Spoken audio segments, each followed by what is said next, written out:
Here we go. There we go. Woo-hoo! I didn't start drinking too much already, y'all. So don't worry about it. Don't worry about it. It's just a little bit of strawberry lemonade in the glass. But Hey, I want to tell everybody, welcome, happy New Year. This is our first episode of Wine, Women, and Crypto, and I am super, super excited because I have a sister that knows cryptocurrency with us today, and we're gonna prove it in just a few minutes. But um, I have watched this sister. She doesn't even realize how much I have watched her in this space. She has been one of the folks in this space, and I'm going to say one of because she's very rare that speaks her mind because she means what she says and she says what she means, and she does not hold anything back. She lets it just come out the way it needs to. And, people have to accept it for what it is. And I respected that in the space really early on. So I'm going to introduce you all to a phenomenal young lady. I'm going to introduce you to some, but I'm going to present to others. Miss Deidra McIntyre. How are you today? hey, how you doing? I got my palm juice. It's 9 p.m. on the East Coast, and I don't want to be, get too comfortable, too relaxed as we sit behind the scenes. Yes, But, yes, hey, yes. wine and spirit, wine and spirit. Yes, yes, yes, yes. Well, this sister is so talented. There's so many things that I want to ask her today. Really, she is one of the reasons why I sit here today because I've seen the incredible impact that she had, and she ain't scared of nothing. She just got out there and is doing her thing. But I want her to kind of share with us so we get to know her, and we're going to come up into the space that we're in today. But tell us where you grew up, how you grew up, and kind of, what your parents taught you and instilled inside of you. Well, I'm a native Long Islander. I'm from a small town on Long Island called Malvern. Malvern, my family was actually the first Black family to be a homeowner in Malvern. So we broke the color barrier for Malvern. But Malvern High School, the school system that I went through, Malvern School District, was basically two communities together. Lakeview was predominantly Black, middle class, very much like the Cosby Show. When the Cosby Show came out, it was like nothing new to us because we had the doctors, the lawyers, the police officers, the teachers, all of that. So for us, it was like a reflection of us, even though they were based in Brooklyn, we were based on Long Island. We were like, we could relate to that show of that era or going into, a different world and etc. But the situation in the 60s in Malvern was many people don't realize that Martin Luther King Jr. came to Long Island. And part of the reason why he came to Long Island was this town that I was in was resistant to integration. It wasn't the Mm. only one, but he was invited by CORE to come. And one of the things that shocked, surprised him is he was like, okay, so where's the poor part of town? And the black community there was like, no, no, this is the stuff we're dealing with. We're dealing with cross burns. We're dealing with this. We're middle class families. Like it was a shock to his system that this wasn't a part of the poverty movement. This is near the end, really the end of his life that he came up. And it's in between here and I think Chicago was where he kind of got that dose of like some like northern racism can be very ridiculous and absurd as well.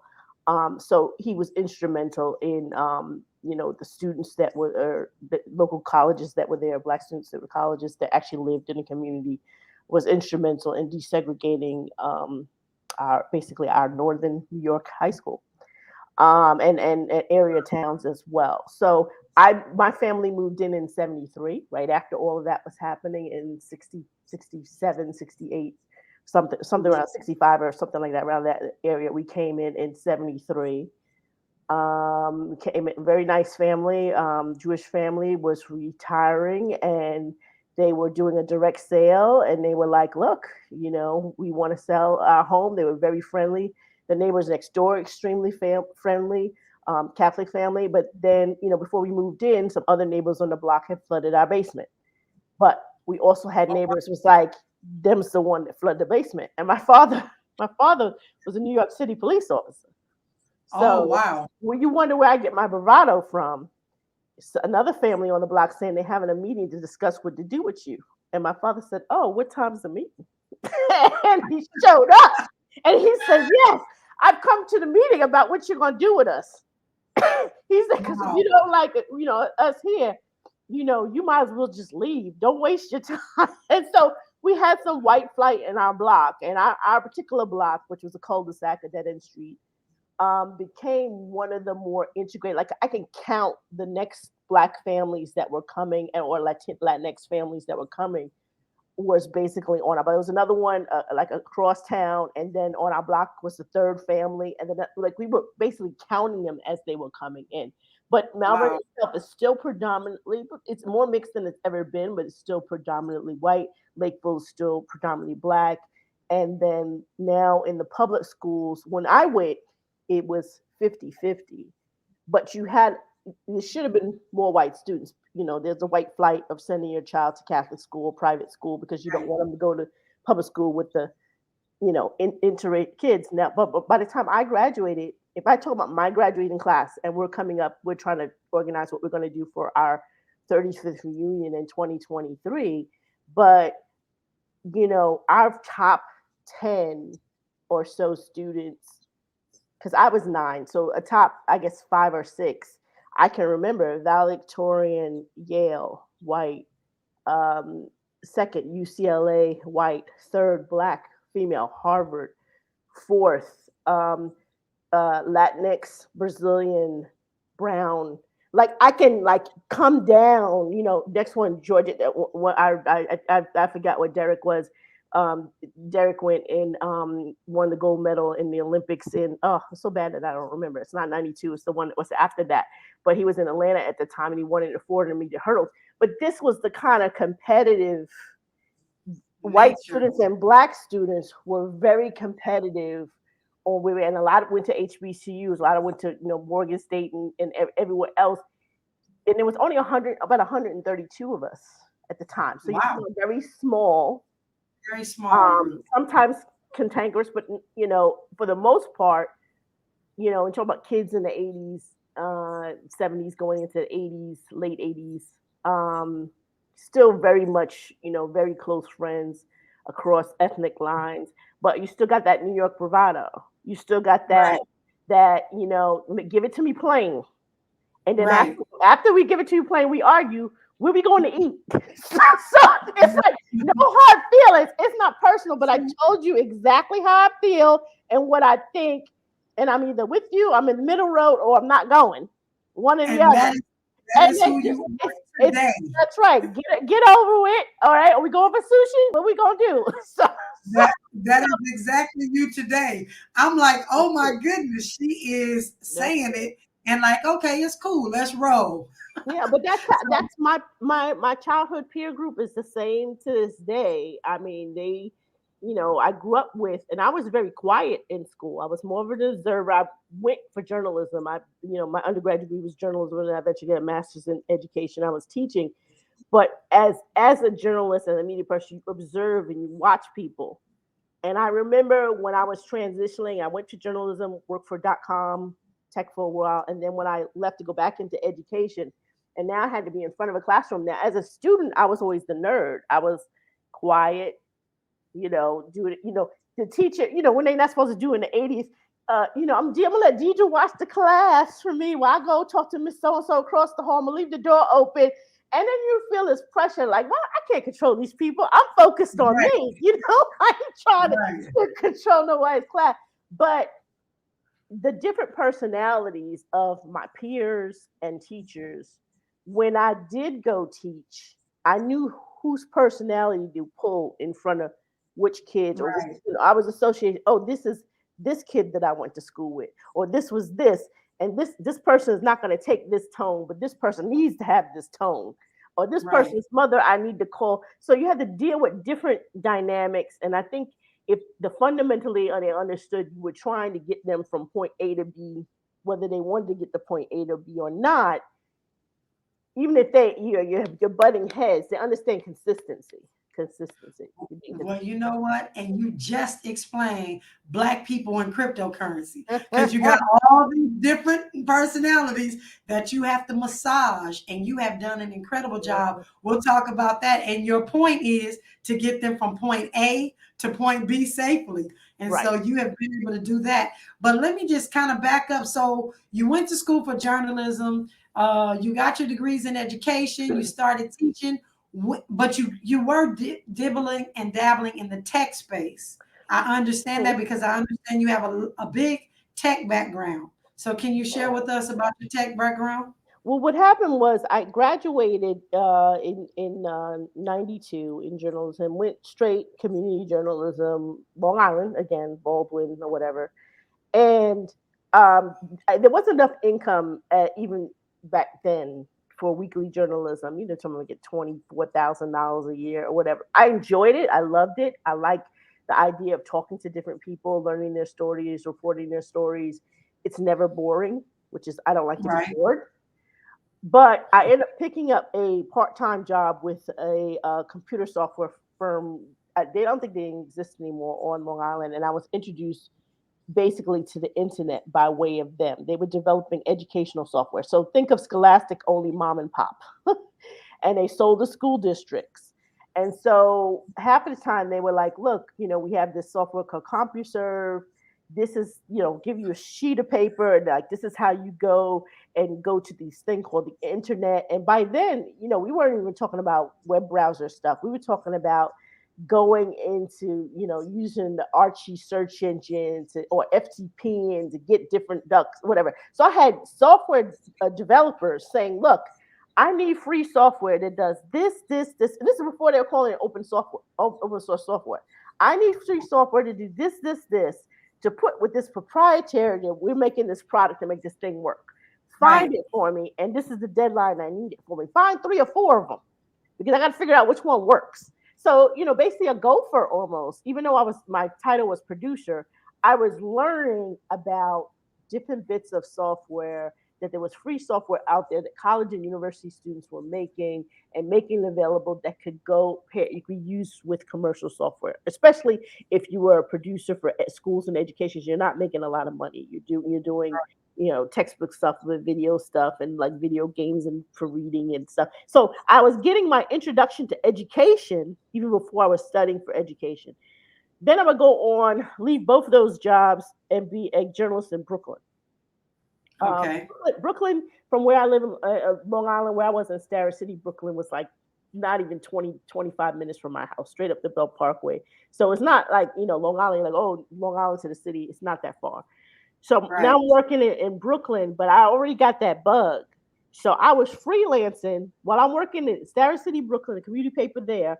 I'm freelancing for these .NET magazine, which was out on the West Coast, but they had a UK publication. I was writing website reviews. I Okay. was going into Manhattan. There was an organization called Web Girls. Aliza Sherman, this woman, founded this thing trying to bring, kind of sort of, I'm doing Black people in cryptocurrency. She was bringing in women into this World Wide Web thing, and she had all the HTML I learned for like $15, three $5 classes, right? And it Wow. was like, after work, women come and then you have this networking. I need help with this and they talking. And then you can sign up for these classes that she had on Saturdays. So now I have under my belt some fundamental, this is before, HTML 3.0 or 3.2 or whatever, fundamental HTML, but that was able to leverage that eventually and get a .com job. The Globe.com was a startup that was featured in NPR's Nat Geo. Sorry, Nat Geo had a series called something of the boom. I can't remember, but it was basically reenactment of some .com era startups. And Okay. broadcast.com was one of them. The Globe.com was one of them, and then they had two others. And I only watched a couple of episodes, but basically they were talking about the early social media live stream players before there was anything. So the Globe.com was one of the earliest social media properties before it was called social media. And I was there from 97 to 99. It was about two and a half years. Okay. And it went from, I was their first New York City hire, so I was the 12th hire, and went to, but when I left, it was 250 employees across 3 countries. We Wow. were based in Manhattan, several different locations in Manhattan, but the first location was on 21st Street between 5th and 6th Avenues, and it was right before Puffy opened up the Justin's restaurant. The restaurant was named for his son, and it was a really interesting time because we were doing celebrity chat events. Our Hmm. celebrity chat events were coming from, when I got that job, they already had 6 million in investment dollars. So I'm walking in, gonna work for some young men who were a couple of years younger. They were graduating that. Let's put it this way: they were graduating college that August, and I was like 26 or 27. So I wasn't the oldest person. The oldest person, she was like 32. Wow. But we were senior citizens in comparison because they were graduating, coming from their college, starting this first was called Web Genesis and then the Globe.com, starting it at the university. And so they hired me in April and they were graduating that August. A bunch of them were graduating that August. They had to go back up to Wow. Cornell and graduate.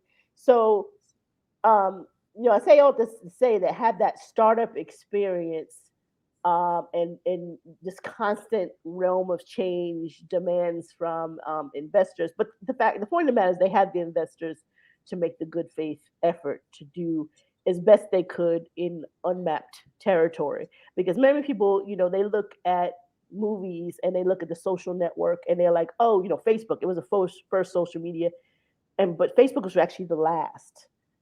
The Hmm. Globe.com was one of the first GeoCities, and then after iVillage was the women's network, and then iVillage and us, we were both in New York, and then eventually, what came about was Omar Wasan and Black Planet and Asian Avenue, and all those came after, and then you had MySpace, and then you had Facebook. So Mm, got people started moving with Facebook, but they had a roadmap. So a even though they roadmap. went into a different direction, they were but I remember when my friends were talking about, by then I was thinking I was burnt out, I was temping, and I was like, oh, maybe I should become a teacher. But I just remember my friends was like, oh, you're not on this new thing called Facebook. And I was like, new? I've been begging y'all to come online since day one.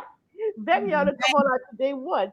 And so I didn't really pay Facebook any attention because I was like, I just left all of that world. But they just All of that sometimes behind. it's when you can't pinpoint when's the right time. And they were able Yeah. to build on the rest of that and move in a different direction. So that was Yeah. my field. I left technology for a short time. Not I wouldn't say left it, but when I went to go I was a New York City teaching fellow. I went to get my master's degree in education. I was teaching at the same time in Brooklyn.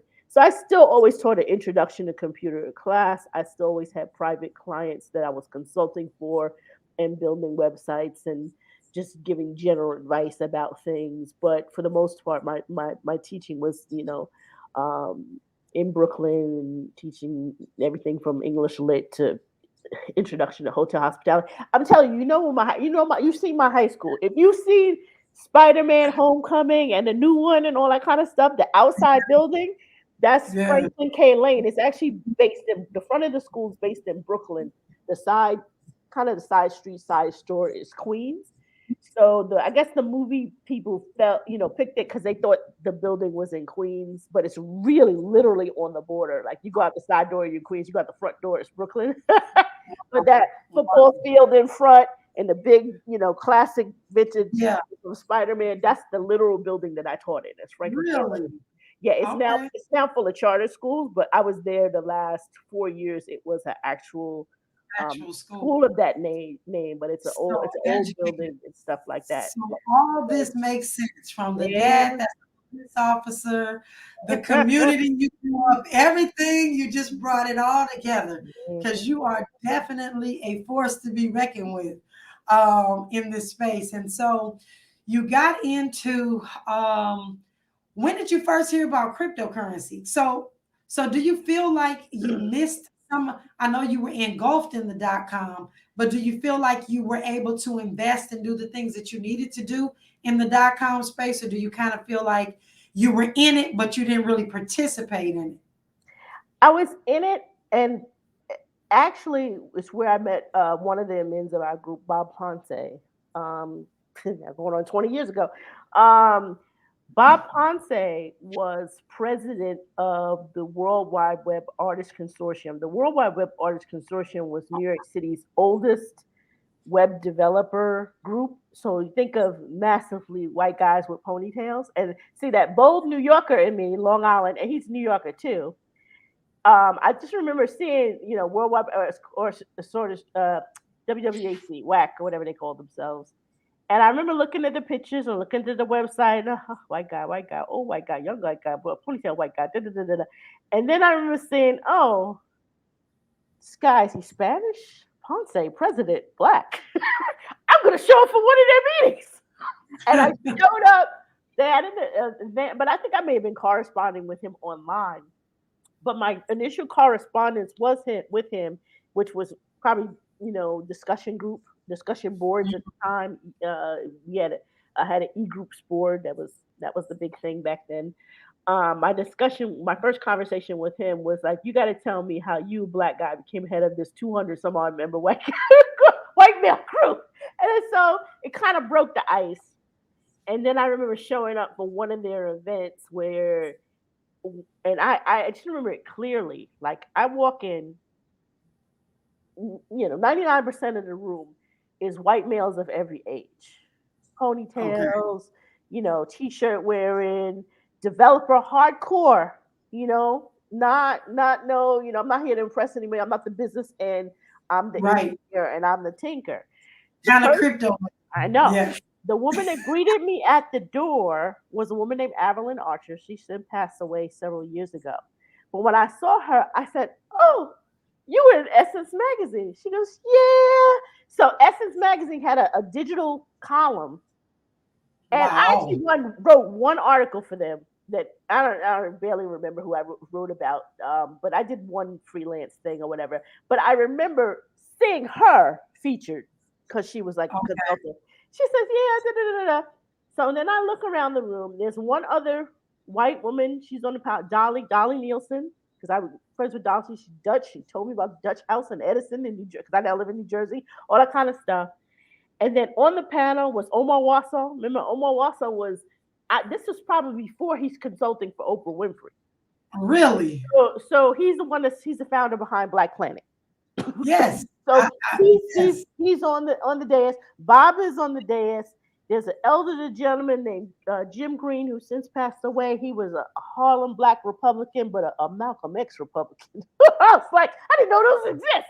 He's like, "Yeah, get your hand out of my pocket, and this is what black people need." And da, da, da, da. So you had this, And then everybody else was a blur because everybody else, maybe except for the previous president of World Wide Web or Artist Consortium, I kind of knew him, but everybody else was a blur because it was like a series of all these hardcore white guys, devs, nobody unfriendly. But I was like, I don't know what the heck they're talking about. I was like lost. I was like, I was sitting, but the journalist in me was like, I will write down this word and look it up, and I will write down this word and look it up. And so I had this whole sheet of words and vocabulary that I'm trying to decipher, but they're sitting in front of me speaking English, but it's like they're speaking Greek. So Right. Bob and I eventually started a group called, well, my consulting business name is Red Ibis, but Red Ibis, the original Red Ibis was one in which how do we bring more diversity into this space?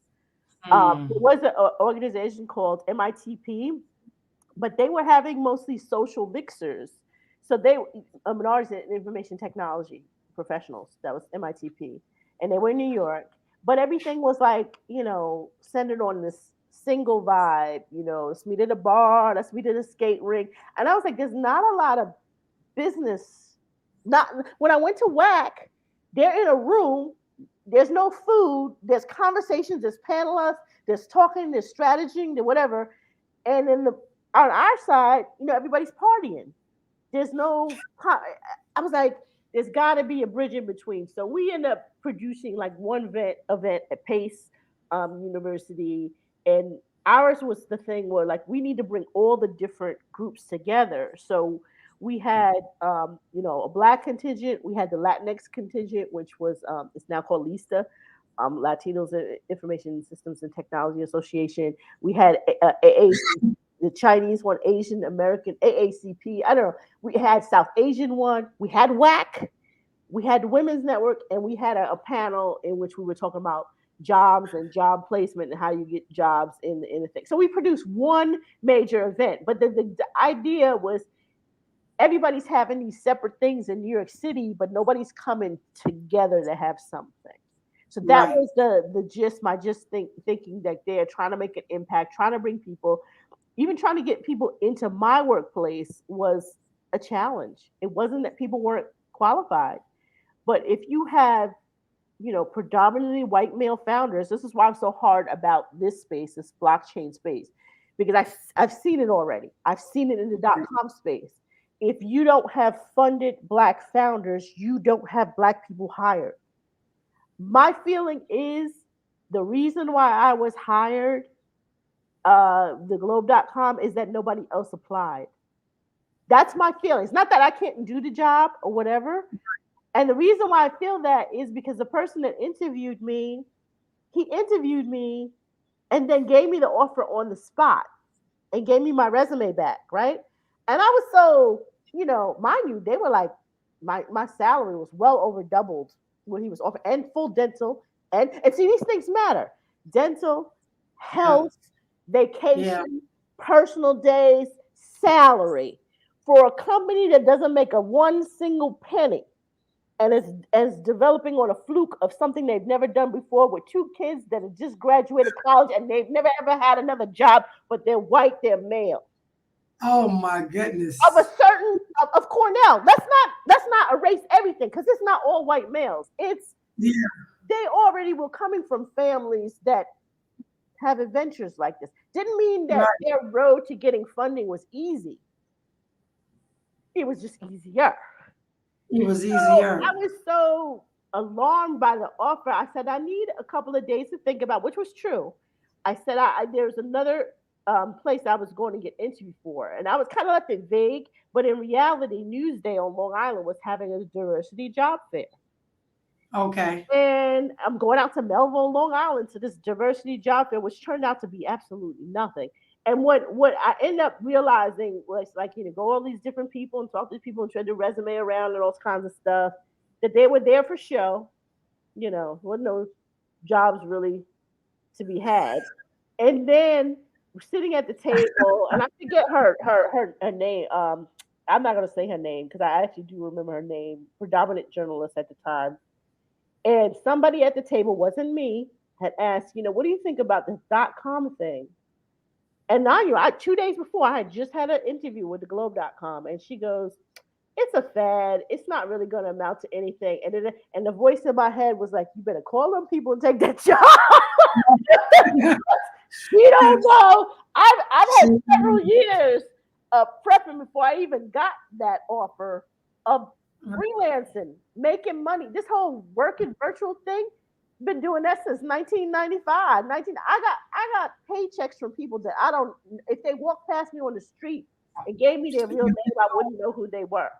You know who they were. I delivered it. The check came in the mail. It wasn't like it wasn't like that. But Right. it came. I delivered. I sent the thing by email. Once it was there, a couple of days later, I got a check. I deposited the check. Wow. So I was used to that. So I went on to that. So when I burnt out from the .com space and I went into education, now I'm lightly in technology because I'm just doing a introduction to computers class, one class a day, and then the rest is ELA and other subjects. Um, I did that for 4 or 5 years, and then I slowly started coming back into more full time into the tech space. Uh, Right. we heading into 2016 now. Well, actually, 2013 is the first time I heard of Bitcoin and dismissed it. I was, how you do it, you're looking for something else, and you stumble upon some gamers talking about Bitcoin. I thought it was a gaming token. And I said, nah, that's not what I'm looking for. And I'm scrolling on, not paying attention. Right. So 2016 rolls around, and you have Bob actually had to remind me of this. He was like, "Don't forget our first conversation." And I was like, "Yeah." I had to scroll back and remember my messages. I said, "Black people can't catch a break." You know who was running for office? And all of a sudden, corporations start coming out of woodwork and donating money to him. Who's donating money to him? Peter Thiel. What is Peter Thiel run on? He PayPal and Stripe. We jump from one fire that you Into trying. can't get merchants to the two main players that we could possibly use because they have a lowered bar. They supporting this dude, and I'm a New Yorker, so we New Yeah. Yorkers, we tried to warn you. This clown, no, don't do it, Don't don't do do it. it.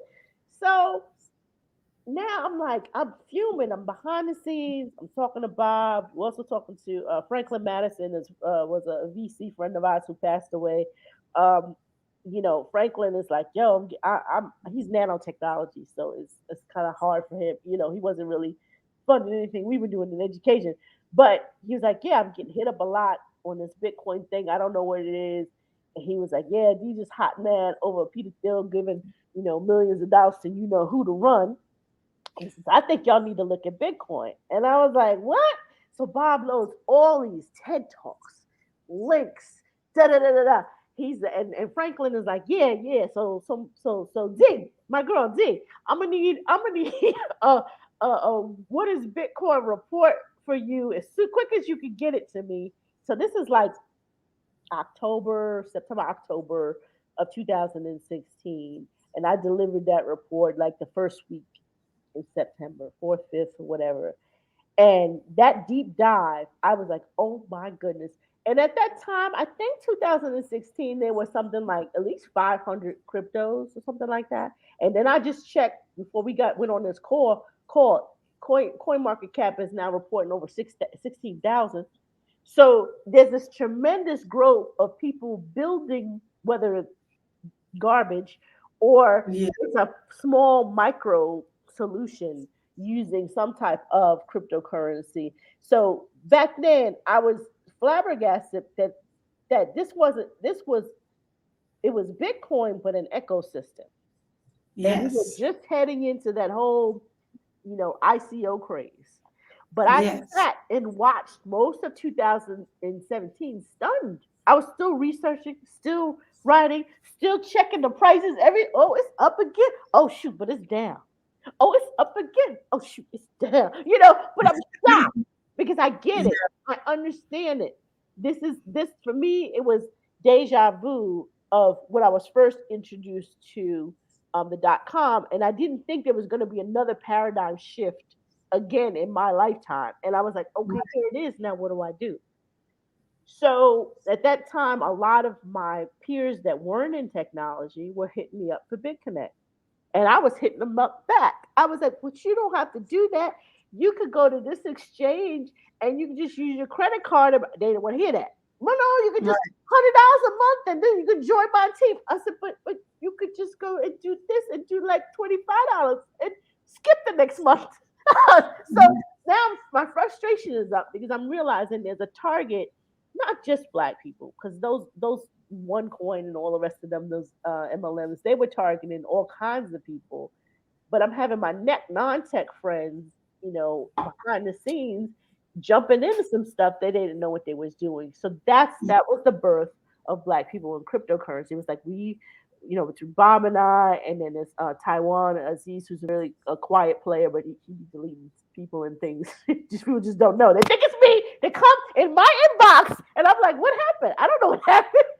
But he goes by the rules. These are the rules. I did a warning. I did it, and then I did a delete. And So then and then you have some of the other admins and everything like that.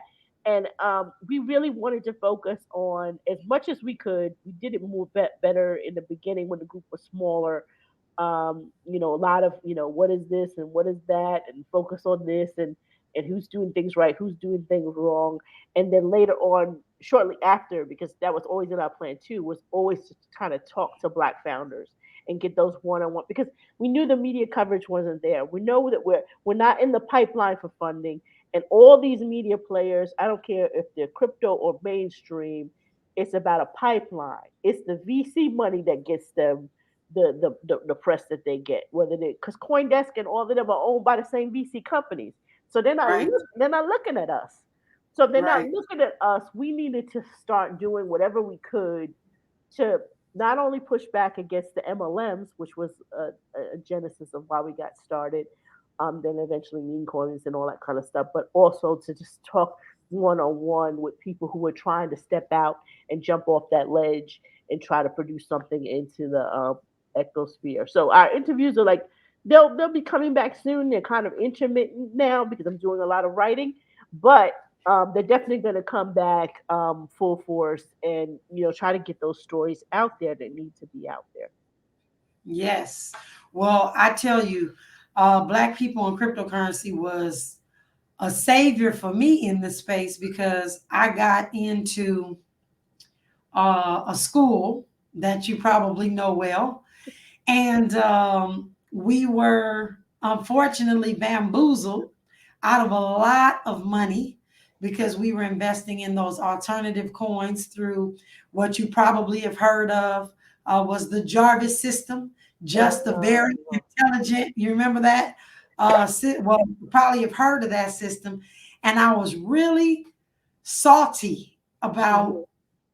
what had taken place with us, and I actually found you all in your platform, and it was just refreshing that somebody was actually telling the truth, and somebody was actually guiding and not really throwing a rock and kind of hiding their hand, and really taking ownership and educating and things of that sort. And so because I was trying to really figure out my way in the space, because at the time I found your platform, I was still a financial advisor, really kind of saying, I don't know if this is really real, because I had this other experience at this school, but they say it's real and they know what they're talking about.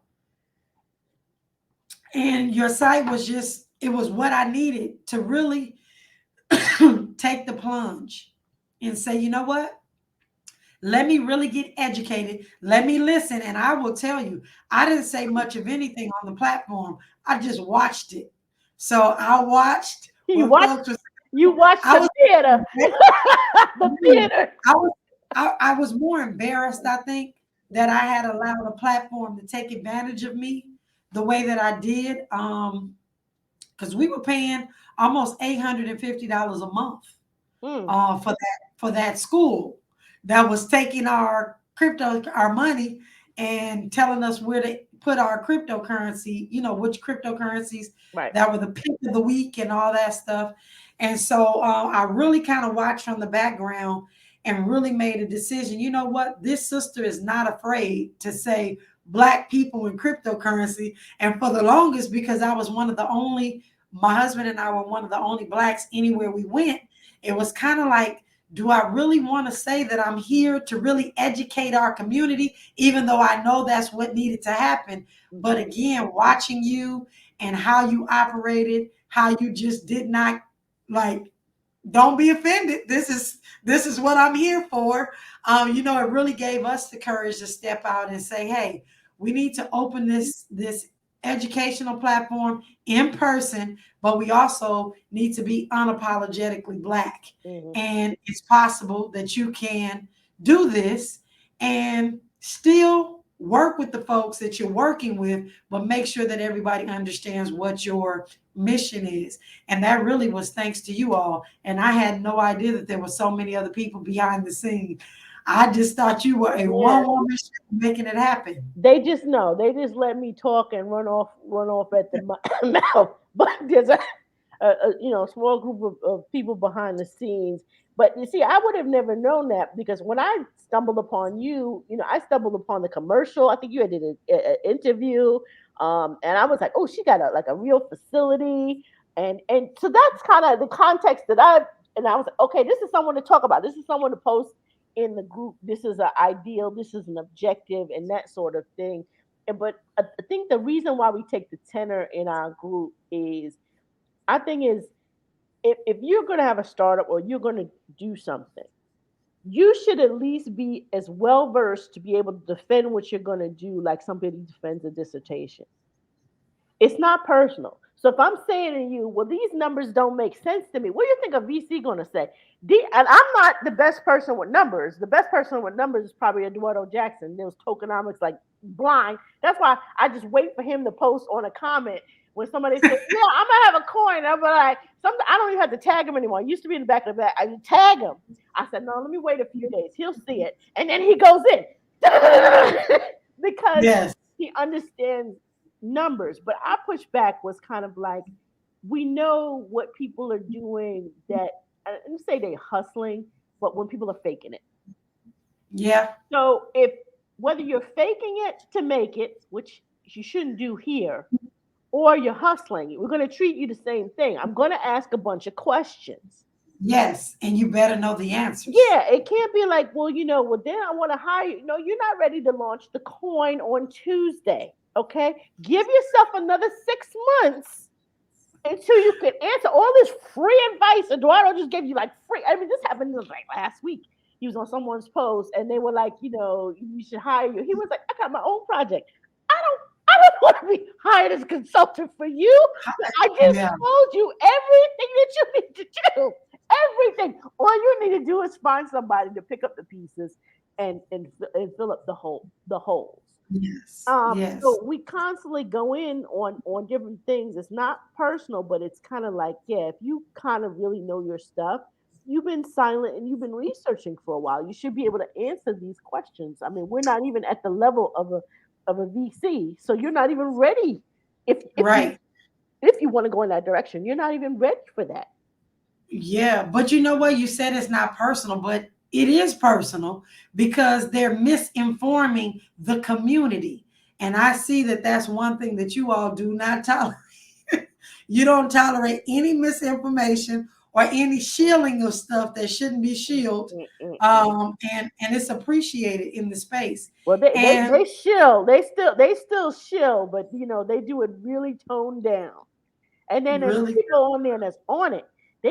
Some people think that we're in the group like 24/7, but there's a lot of lurkers that be like, report to admin, report to admin. So we just go and we're like, okay, delete, delete. Okay, that could go back in. Delete, delete, delete, delete. So there's a lot of people in there that are conditioned that they don't want to see the foolishness either. They don't want to yeah, see it. that's awesome. And you've built that community. And so what obstacles would you say that what obstacles have you faced in dealing with Black people in cryptocurrency? Like what are some of the obstacles that you have faced and still kind of see today? The obstacle is we're not is funding. We're not. Everyone feels that media and education are important, but they're Hmm. not the juicy, lucrative things that people want to fund. Everyone realizes that the HBCUs need to have programs going towards whether it's learning Python or learning Linux or mining or whatever or the fundamentals of blockchain or blockchain engineering. And this content is there. I mean, we have a relationship with Mouse Belt University, which is the educational component of Mouse Belt, the accelerator, Hmm. and we were introduced by another group member, Jamari Peterson. It was like, look, we were talking about the accelerator idea in our group before we knew Mouse Belt existed because we realized there needed to be a component that educated, not this pitch deck dog and pony show, not this, I got a celebrity and we got $1 million. I'm really calling people out here right now. We got $1 million, which is pittance. We got two celebrities, athlete, an actor, and then there's a whole white team behind you. And then we're gonna make a bunch of black people sing and dance. Like remember?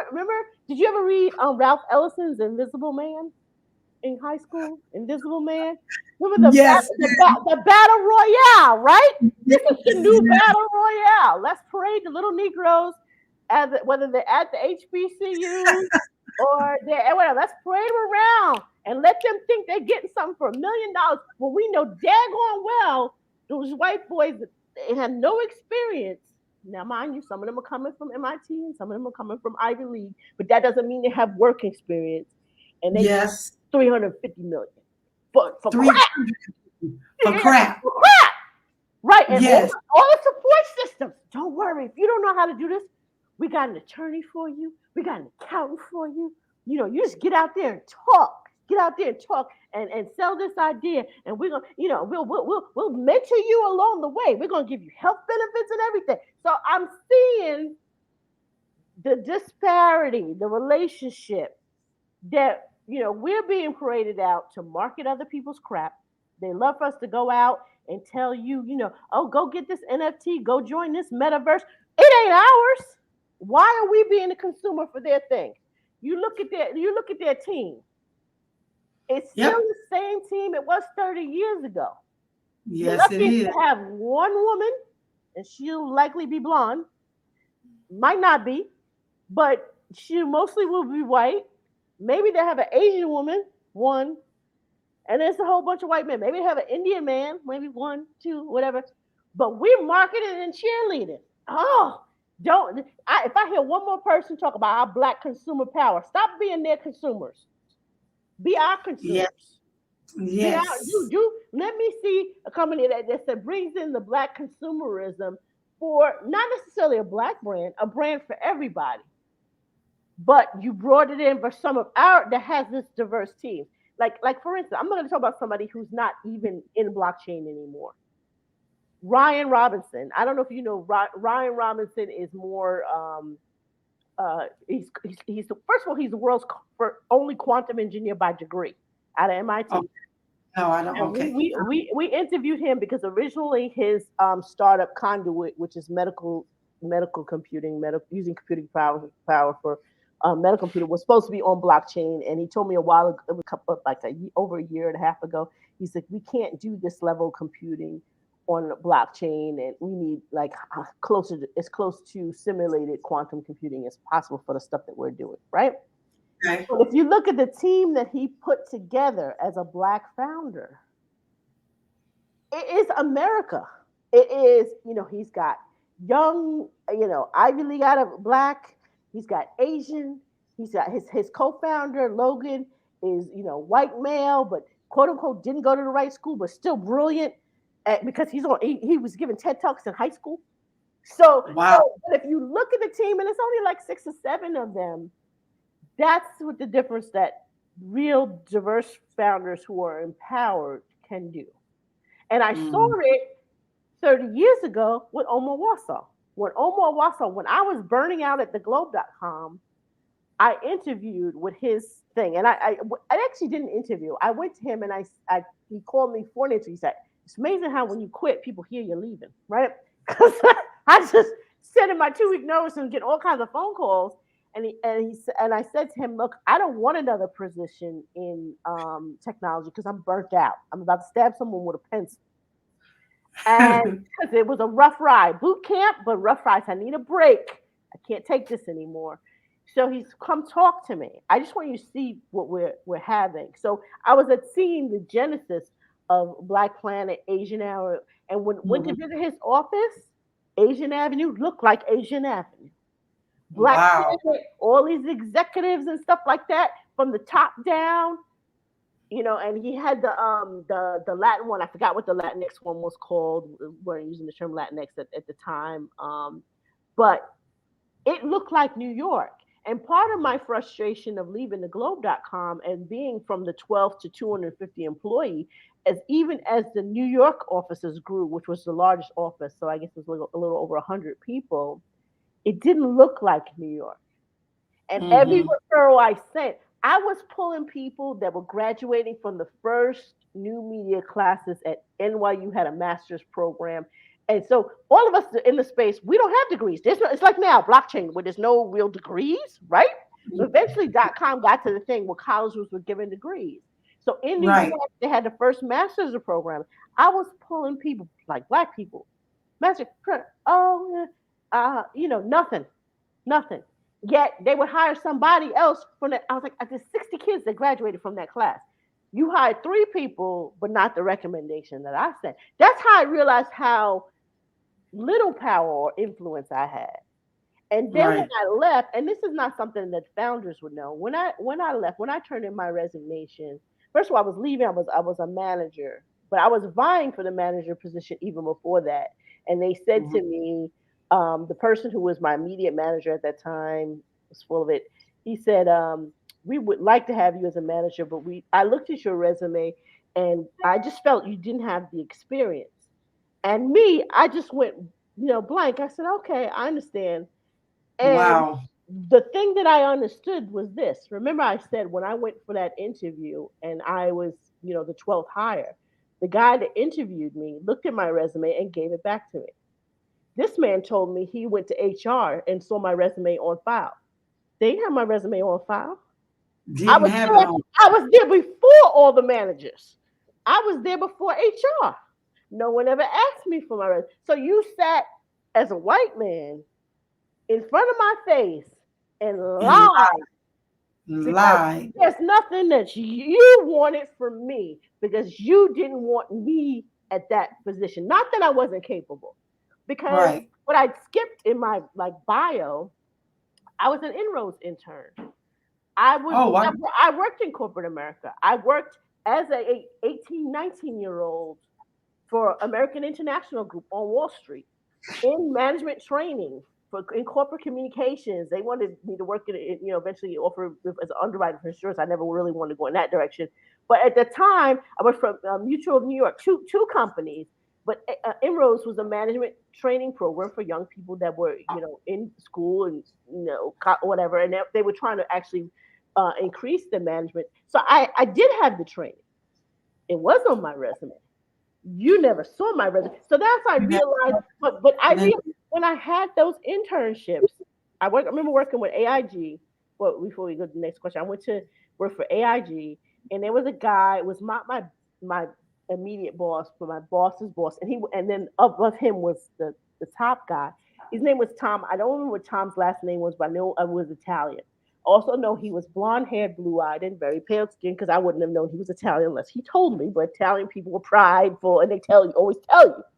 And he said to me, now he used to pull me in the office and I used to think he was like picking on me, you know? But what I realized later when I became an education, he's using the Socratic method. He would say, "So what do you think about this? What do you think about this?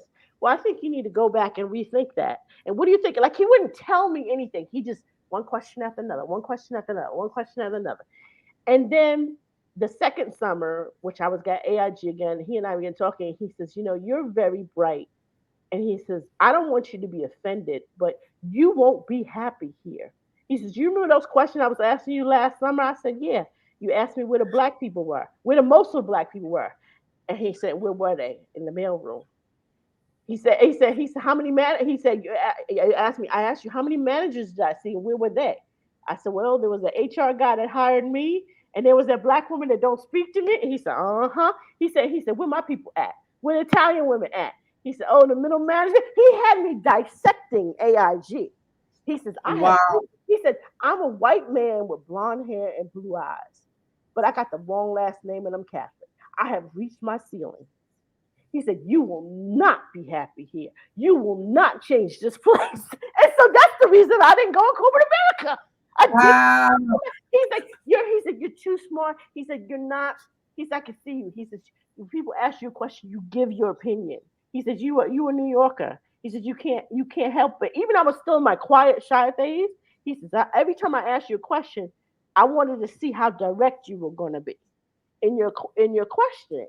He said, so you're not going to. So when the .com thing came around, I really thought things would change. You're dealing with younger people, but that same nonsense from corporate America, even with younger people, filtered in. There was no incentive for them to be any more less white male than they were in the middle of New York City. In the middle of black and brown New York City. We always call New York City black and brown New York City because when you're on the street, it ain't like Friends. When you're on the street, Right. you seeing the Iranian and you seeing all these brown meshed up colors together. But when you go into certain corporations, you don't see that. And I've interviewed a lot of places. I've interviewed at Scholastic. Just named might as well start naming names. I've interviewed at what's that media company, and it was like walking into another world. I've never seen so many blonde people before.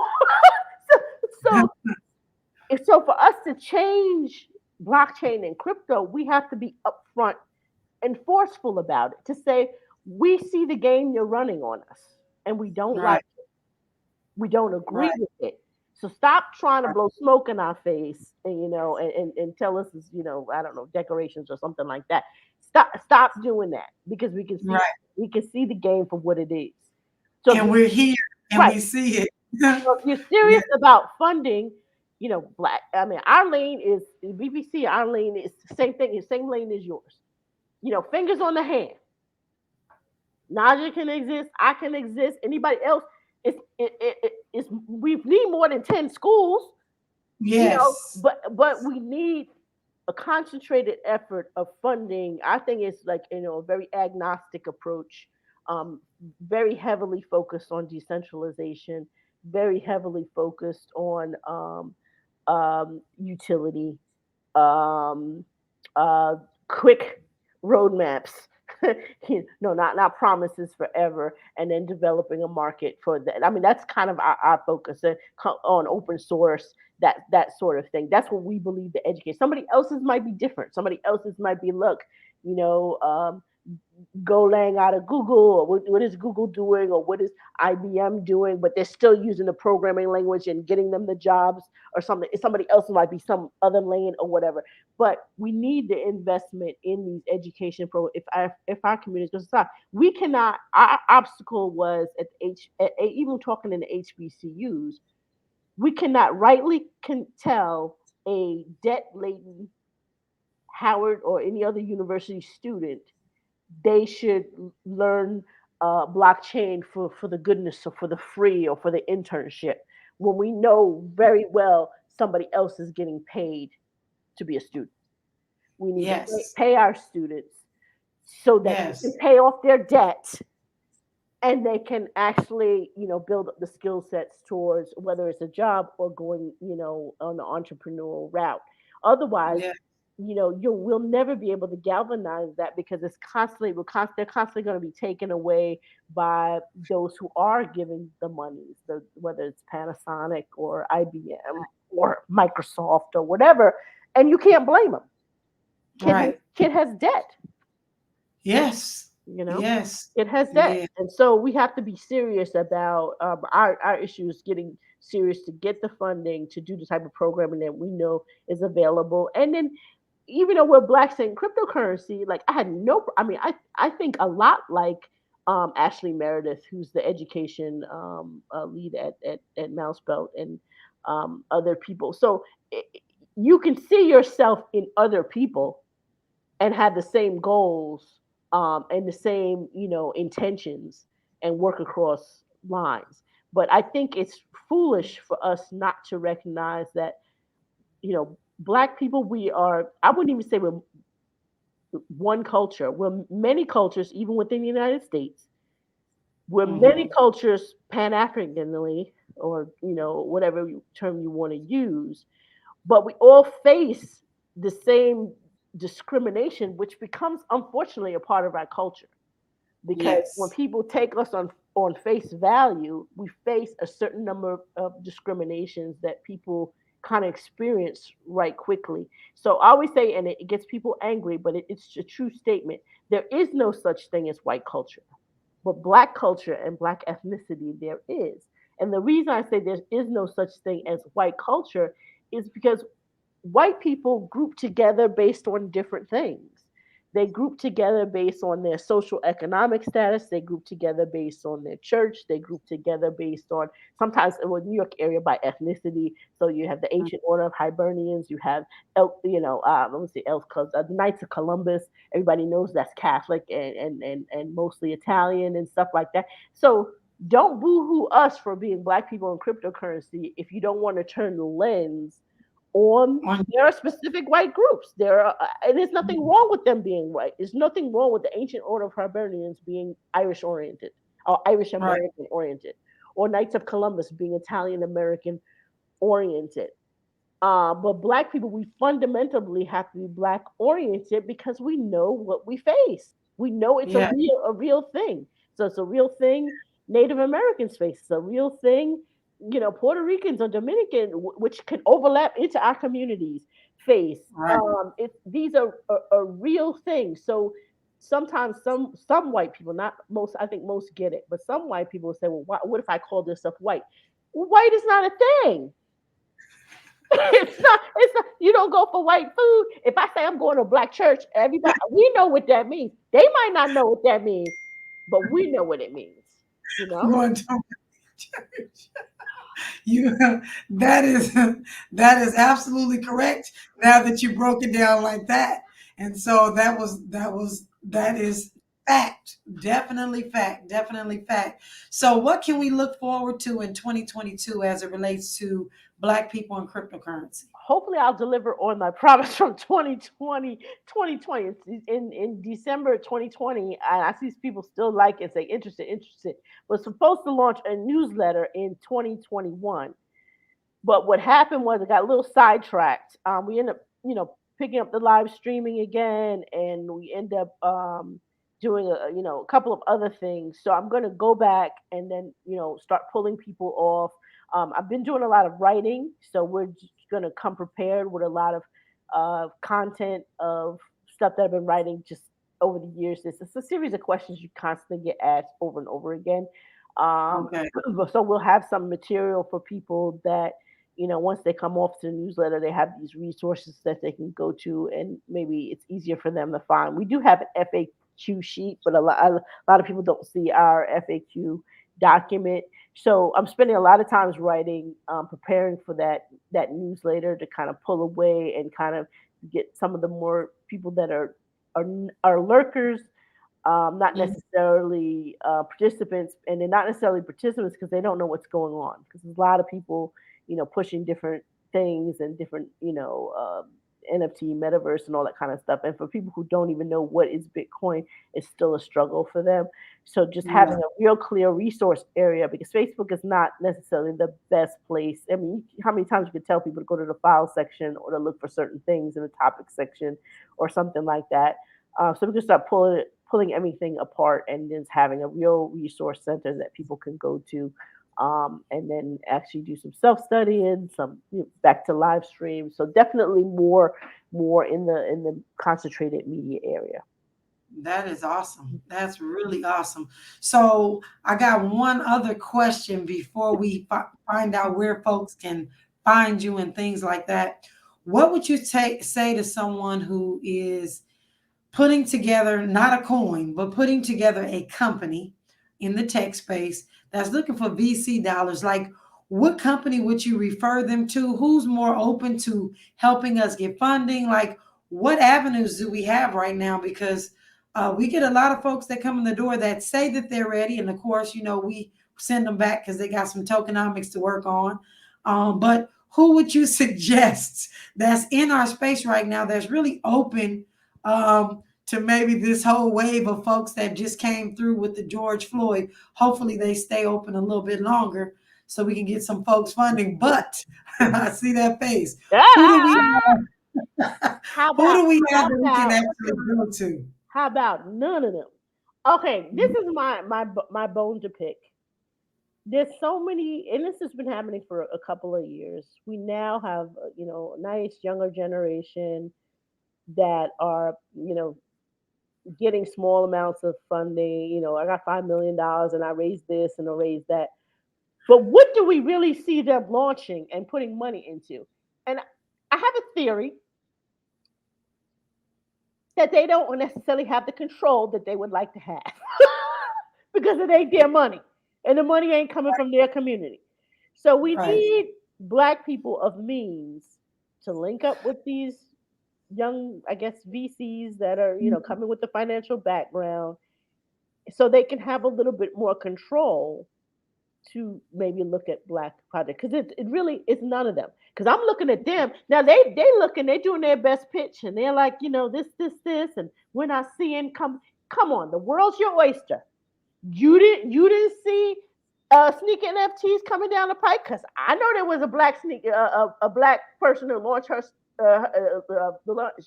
he pronoun now lost his sneaker NFTs long before Nike started talking, and it's on OpenSea and barely got pittance in funding. Yep. Eduardo's got Cinema Draft, which is straight up the black, not just black Hollywood, but Hollywood lane. And you nonstop, if you listen to radio, sports radio nonstop, you see draft stream, and this, and people do all kinds of commercial or whatever. You got a black player in that space. Ryan Robinson, I mentioned before, is not even in the blockchain space anymore, but he definitely had a provisional patent for his nano splash, which is a saliva based COVID test long before these ones that came on the line, long before, actually probably long before the NBA had a deal. I think it was Yale University does their testing and stuff like that. They had a product. You, how is it that you have black people constantly graduating from years out of MIT and ain't none of them getting funded for anything? Something's wrong with us. Yeah. Yeah. I don't know what it is. The reason why I can't recommend a VC because I'm looking at every single one of them and saying y'all don't have no winners, nothing. So either the problem is with you, or the problem is with who gave you the cheese, not letting you do you. But there's a Right. problem because can you name a black VC to be like, dang, they really hit it out the park with that one. Where's their Nope. Google? Where's their this? So something's wrong. So people who have means or have money, you see them. They've been in Black Enterprise and they've been on different publications. The Griot or whoever's writing about them. Why you not reaching out to them saying where your winners at and what can I do to get you some winners? Because those of us who represent the founders or people who were in the education space or found around the founders, every single founder would tell you Ryan Robinson out of MIT represent a whole slew of people going back to the 60s at MIT. He says all black founders coming out of MIT, we struggle. Why are they struggling? Why are black founders coming out of Stanford and stuff like that? Why are they struggling? Why? Why? I'm not even talking about me, little West Virginia University, Long Island Well, University graduate. Da, da, da, da, da. I'm looking at the creme de la creme, and I saw it play out during the .com era. It took Omar Wasso a long time, way to longer get for someone who went to one of the best schools in New York City and went on to Stanford and was sitting in front of Oprah and being Oprah's advisor and stuff. Took him way longer than my two founders who were undergrads and never started business before and went to Cornell. So the road for black people even those that are the creme de la creme, is way too long. And they need to be afforded the same breathing room that white male Ivy League founders have been given. The same breathing room that says that I can hire people, give them full dental, that it, not this shoestring. We got you got $1 million. Let's see if you can make it work. See if you can make it work. Because it doesn't work. It doesn't It it, does- it doesn't work. It And doesn't. the other thing, just as we putting everything on the line, and I've had a little bit of palm juice because it's only palm juice. It really is only palm juice. I speak like this anyway, and that's why I want the clarity. We have to stop cheerleading the smoke and mirrors. When Mm. white, and I'm not saying all the white male founders are stellar because some of them I'm looking at, this person had no background in technology, safe moon. You came out of nowhere with this thing. There's no cred there, but for the most part, you talk about a Zuckerberg, you talk about a Gates, you talk about a Dorsey. They all, whether they dropped out or they graduate, they had this history in technology. But us, a black singer, heading, we already know everybody behind them is white because you didn't have the background in technology. Right. Where is our black nerds? And there's a lot of them. A lot of them. There's not a Yeah. few of them, and many of them are entrepreneurial, and they eventually end up getting burnt out by putting so many different mortgages and everything. I've had conversations with Eduardo. He has 2 degrees. Actually a double major and all that kind of stuff like that. They're putting a lot on the line, and they're not getting anything from the black And community. They're not getting the meetings. They're not getting the meetings with the VCs, and it's yes, too many for it to be a a one off. coincidence. Right? It's across the board. Whoever, because I mean, my go to MIT folk is just Ryan, and I was like, well, what's it like over there? He was like, it's the same for all of us. We're black. When Google came out, Google, there was a couple of years ago when Google came out and there was that big leak and they had something on quantum engineering. Was quantum engineering going to break Bitcoin and stuff like that? I went and it was a terrible, it was before we had production with Bob and stuff, a terrible live stream production. But we got the question. I said, I brought you on because I wanted you to answer. I wanted to know you are the world's quantum. First I wanted him to explain why he was the world's quantum engineer by degree, how he knew that. He was like, yeah, MIT allowed me to design my own degree, and my advisor at MIT is the world's first quantum researcher. And I said, what Wow. would I need to get a degree that it fits into quantum engineering? And he says, we're going to design it and then we're going to get it approved. And so in 2017, he became the world's first quantum engineer by degree. But did you see him on CNN when Google broke? Did you see him on this? Did you see him on the press conference? They throwing every uncle and Bob and Joe Schmo and talking and to Don Lemon, whoever they talking to. But when we're the top of the top, we don't get We don't. afforded the respect that Yep. this person is expert. I was like, oh, well, we're going to interview you, and he was like, well, he explained how long it takes to get even close to quantum community, and he thinks it's 20 years away, but even so, you have the pushback of cybersecurity that advances at the same time. He says it's not something that, in terms of Bitcoin, that they're worried about. He says, it's more of a concern for private sector and centralized things because bank robbers rob banks. So they're going to Yeah. go for the easiest thing, not the most difficult thing, not the Yep. most difficult thing where the money is. But he says one thing is everything is not constant. So it was a very common sense answer, but not common, because the news was blowing up. Oh, Bitcoin is gonna crash and it's gonna this because quantum is We gonna still hear that today. We just had somebody arguing that point this week. yeah, and we have in our community the world's first quantum engineer by degree, The world's first. From Florida, whatever. But there's a lot of Ryans, but we don't see them. They don't necessarily get the press coverage. They don't necessarily get pulled to because someone would rather put a hip hop artist starting a crypto thing or bought a crypto thing or an athlete. It's the wrong people not coming. It's not to say they need to stop doing that, but it's a manipulation. It's a battle royale. They don't Yeah, know they're being thrown in the ring. You're being thrown in the ring because you're not qualified to be there. You're being thrown in the ring because you can be manipulated. And you're raising funds for them, but not raising funds for us and absolutely. fight us. Absolutely. You know, Absolutely. Yeah, definitely, definitely. So I got a quick question, and I know we are well over our time, but we're sorry. enjoying ourselves. Did you tell me what you feel like our next steps are as Black people in crypto? Like, what should we be doing to change this whole narrative? Because it just does not seem like it's changing. I know we are more vocal than we've ever been. We're more aggressive, I think, than we've ever been. We have a technology that doesn't limit us, a money technology that doesn't limit. Like, what do you think we should be doing right now?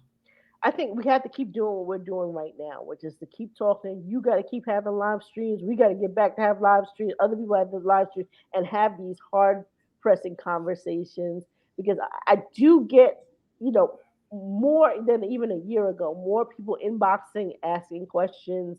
Can I set up a meeting with you? Can I talk to you about this or whatever? It's slower than I would like because I've been in the space for 2016. I think you've been in the space longer than me. So it seems slow to us, but Yeah, you have to appreciate that it's gradually ticking up, gradually ticking up. And we have to have frank conversations because we need to be, as Black people, we need to be looking at models like such as what occurred in Singapore. We're like, a nation that don't have nothing. So if you don't yeah, have nothing, cut out the games. Don't yeah. emulate the pitch decks. They don't mean anything. This ain't reality show. This ain't Shark Tank. This is show me what you got. Don't show me everything. Stop playing the games and stealing people's stuff and selling it off to other people.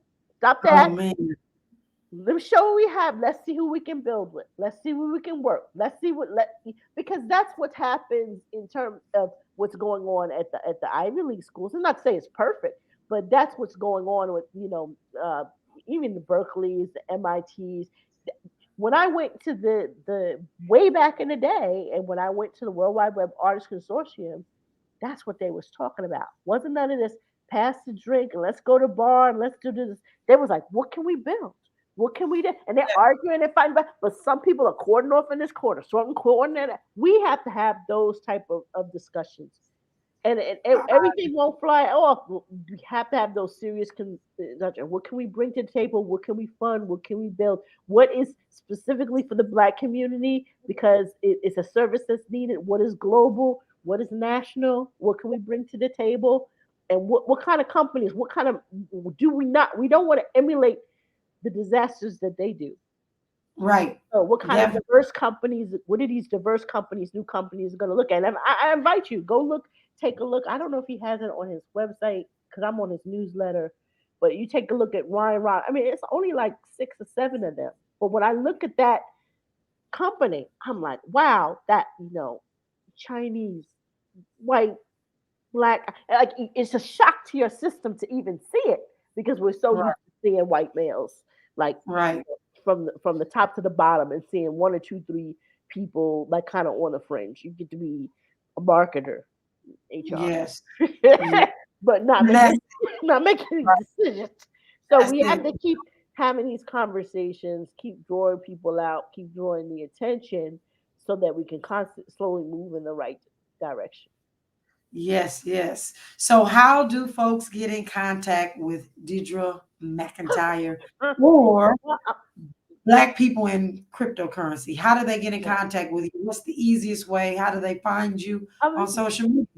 you can find me on LinkedIn. I'm linkedin.com/in, and it's my first name, Deidra. That shows you how long I've been on LinkedIn, forever.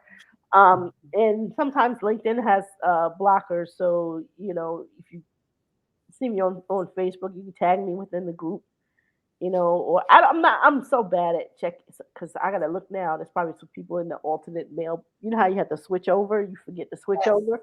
But True. some people have had success DMing me. Definitely go to blackpeoplecryptocurrency.com. There's a contact form there. Um, Sometimes I'm a little slow, but I do see those eventually. Get emails Yes, you there. So, do. we have too many different ways that people contact you. So sometimes I'm like, oh, I haven't checked this message for a while. Oh, it's like 5, 6 message. Sorry, missed that one. Um, Yeah. but yeah, those are ways. The Black People in Cryptocurrency, the Facebook group is, you can search and find us on Facebook. We're about 19,000 members or so now. That kind of runs it runs itself. Um, Mhm. People communicating back and forth and sharing stuff, and don't be afraid to ask questions. Develop some thick skin. Don't be Thick, easily thick skin. upset. Get some thick skin. Yeah, part of that is the New York City school teacher thing in me too. I had to develop thick skin as a teacher, teaching in Brooklyn, which I didn't have as a young kid from Long Island. I mean, I thought it was tough in Long Island, but Yeah. them Brooklyn kids, they Another breed. give you another layer of toughness. But you know what? I am looking forward to dealing with those Brooklyn children because I just got a project that came across my desk and I cannot wait. So I'm going to be calling on you because I'm going to need some New York assistance No because problem. coming from the West Coast, it's a whole different coast than the East Coast. Oh So man, but you know what? I heard some school teachers, some of it. It's actually New York City probably easier than the West Coast. well, It's funny really, because it was funny. I taught Franklin K. Lane, and we had every gang in the community. But when you were in the building, the gangs they were easy to manage. Like I used to deliberately like I would know some of them who someone I would deliberately put Bloods and Crips together to work in groups, and they'd be like, "Miss," but they would do it. So you I don't really know. do. I don't know if that flies on the West Coast, but No, something about the building itself wasn't always a truce. But the kids in the building itself, they were like, whatever happens in the building. happens in the And building. Yeah. some of them would tell you, look, my outside thing, if you say I have to stay for extra help or I have to join this club, they can't say that I got to come with them. So we used to make certain kids busy intentionally. They were like, nah, he got to go to photography club because he's failing so and so and so. And the kid would be like, yes, because they didn't want to be out there. Teacher said I got to go. You And just think I gotta that's go. how it was. This is now 15 years ago. So it was a very interesting thing because I used to mix it up all the time. I was like, oh, it's too bad. I guess you got to work with him. But they were this last 2 years they were in uniforms, but they still knew who each other was. And like one Yeah. of them, unfortunately, he would pass away because he told me he would pass away in the streets. And he was like, I really like this kid, but he really is the head, and I'm the other head. He said when we walk out the door, he said we don't even look in his direction. But when they were in class, they were because the kids They were, laughing yeah, and da, da, da, da. But yeah, it that was pressure was, it was a multi-generational thing. It was their yeah, families. So it wasn't mm, their decision. It was yeah. so he was like, I really don't mind working with him. He all right. He all right. But when we He, walk out that door, he said, we don't have no words. Nothing. We have no, nothing to say to no. each other. So, but yeah, the New York City kids, I mean, it's been 15 years. I've been out of classroom, so a lot can change in 15 years. But Well, yeah, I really enjoyed it. My kids now, they're turning 30. And some of them, and at least two of them, they were dating in high school, and one of them, he was a hot mess. The student, he didn't really do what he was supposed to do, and he was like, "Miss, I'm gonna marry her." And I used to say to the girl, "I'm like, you don't want him. He don't even do his work. He don't." But before that, mind you, I had freshmen, so by the right, time they get to their junior year or senior year, they have a wake up, and they start right. turning the corner. And they're married and they have two kids to this day. He said, even when he was Wow. sending me, he was like, "See, I told you I was going." I was like, Don't I marry her. was like, you was a hot mess. He's like, yeah, I know. I played around. I was a little too goofy and did that. He said, but I got it together. He's like, got it together. So, That is definitely good. So I definitely am going to call on you when I get in the area to do my thing. It has absolutely been a pleasure. If you need me for anything, please call. I got to get back on Facebook. I have been not on Facebook like I need to be. And I'm going to get back in there and really I just got to get my social media all the way. I got to get engaged. That's what I have Mhm. to do. Because it is, a Black founder in the tech space trying to keep the ball rolling without the funding I need. Yes. It has been the challenge, but you are our strength, Black people in cryptocurrency. Just the Black Bitcoin billionaires, those groups are where I find refuge Mhm. for the things that we're trying to do. So I really appreciate you. I'm so thankful that you've taken some time out of your day. We will be honoring you again this year for Black Future Month. So please look forward to that, because it is so important to us that we make sure that folks know Black people know cryptocurrency too. We know Bitcoin too. You can put Mhm. us on the stage. It's okay. We should not have to be constantly begging you to be on stage to educate, because we do know some of the things that you know as well. So that Mhm. was actually my reason for doing that campaign, because we just weren't.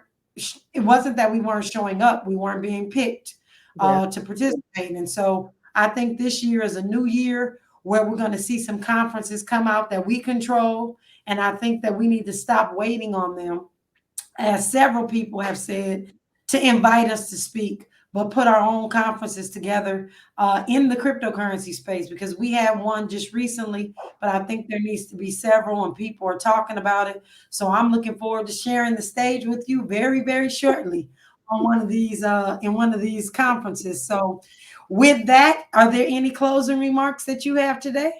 I'm gonna hold you to that. I know you're going back on tour. I'm gonna hold you to that. You come on our show because Bob was, Yes, we tried to get you when you were on tour. Bob Ponce and I other men, so we don't want to miss the opportunity. Even we catch y'all out on the we're street. doing it. We That's done. definitely want to do that, and tell everyone to keep pushing and keep studying. And it's a rush, but it's not a race. Yes. So make sure you cross your T's and dot your I's and do your research and take it slow, take it easy. Read what you can and ask questions where you can. And then tell other people that are of means that Najah and I and Lamar and all of us in some form of education. There's no reason why we shouldn't be funded because you can't start the race if you just kind of winging it and going to. We have to have our institutions that are well funded and understand the space so we can educate our people so they can fly.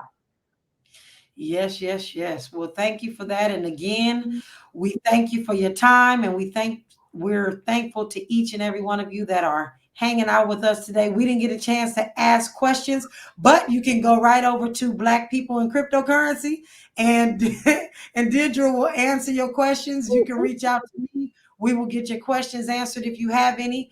But again, we thank you all for being with us today. We thank you, Deidra, for an incredible interview. Happy New Year to each and every one of you. And Right. this is history in the making. This is our first Wine Women in Crypto of 2022. And we are so excited to have our sister on the stage today. She is incredible. And we look forward to many, many years of education, many, many years of leading our community out of financial slavery. So here we go again, and we thank you so, so much for all that you do and all the work that you put in to ensure that we get the correct information. And we appreciate you. And with that, we bid everybody a farewell. Have an incredible rest of your evening. Peace and blessings, family. Awesome.